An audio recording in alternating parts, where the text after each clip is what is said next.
আসসালামু আলাইকুম, সবাইকে জুমা মোবারক। আমরা নামাজ পড়ে সেই বন্যাতদের জন্য একটু বেশি বেশি করে দোয়া করব।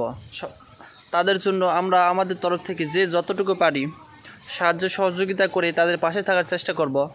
এখন আমরা হয়তোবা অর্থ দিয়ে সাহায্য করব, নয়তোবা এই তথ্যগুলো একে অপরকে পৌঁছাই দিয়ে সাহায্য করব। আমরা আমাদের তরফ থেকে যে যতটুকু পারেন, যেভাবে পারেন তাদের পাশে দাঁড়ান। মানবিকতার বোধ থেকে আমরা কিন্তু সুস্থ আছি, সবল আছি। বাংলাদেশে কিন্তু 20 কোটি তারও বেশি জনগণ। তো সকলে যদি 10টা টাকা করে দেন তাহলে কিন্তু দেখা যাবে তাদের বড় একটা উপকারে আসবে। এই কারণে আমরা এগুলো থেকে শিক্ষা গ্রহণ করা উচিত, কারণ বিপদ আপনার আমারও হইতে পারত, কিন্তু আমরা ভালো আছি আলহামদুলিল্লাহ। সে মহান রব্বুল আলামিনের দরবারে শুকরিয়া, কারণ আমরা ভালো আছি, সুস্থ আছি। আমরা চাইলে কিন্তু তাদের কিছু পাশে দাঁড়াতে পারি। তাই আপনারা সবাই এগিয়ে আসুন। আমার আহ্বান রইল, আমরা বিভিন্ন মাধ্যম দিয়ে আমরা কিন্তু তাদেরকে সাহায্য করতে পারি। আল সুন্নাহ যে একটা ফাউন্ডেশন রয়েছে, এখানের মাধ্যমে কিন্তু আমরাই তাদেরকে সাহায্য করতে পারি। এটা তাদের নিশ্চিত সাহায্য পাই যাবে তারা।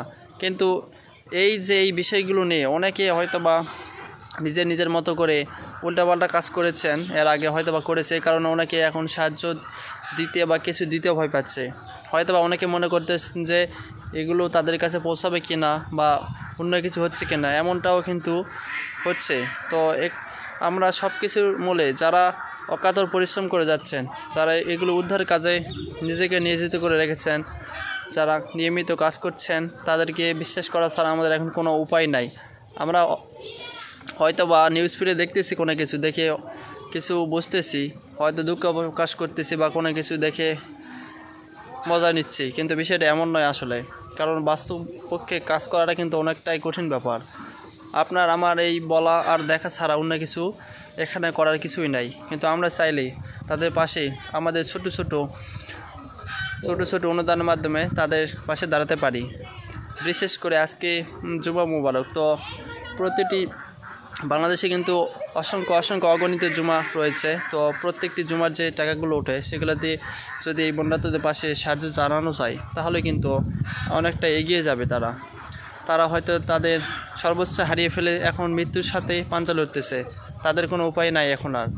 যে ঘরে তাদের বুকের উপরে পানি, এক কথা বলতে গেলে পুরো ঘর একেবারে পানির নিচে চলে গিয়েছে। তাদের আর কি উপায় বলেন? তাদের সর্বোচ্চ হারিয়ে তারা এখন মৃত্যুর সাথে অকাতরে পাঞ্জা লড়ছে। তাই আপনারা এগিয়ে আসুন, আর কোনো সহিংসতা রেখে কেউ কখনো পিছু পা হবেন না। যে যার তরফ থেকে যতটুকু পারেন সহায়তা হাত বাড়িয়ে দিন এবং বন্যাতদের পাশে থাকুন। সবাইকে জানাই অসংখ্য ধন্যবাদ পুরো ভিডিওটা কন্টিনিউ করার জন্য, এবং এই তথ্যবহুল কথাগুলো একে অপরের সাথে শেয়ার করে দিন, যেন সবাই বন্যাতদের পাশে দাঁড়াতে পারে। সকলের জন্য শুভকামনা রইল।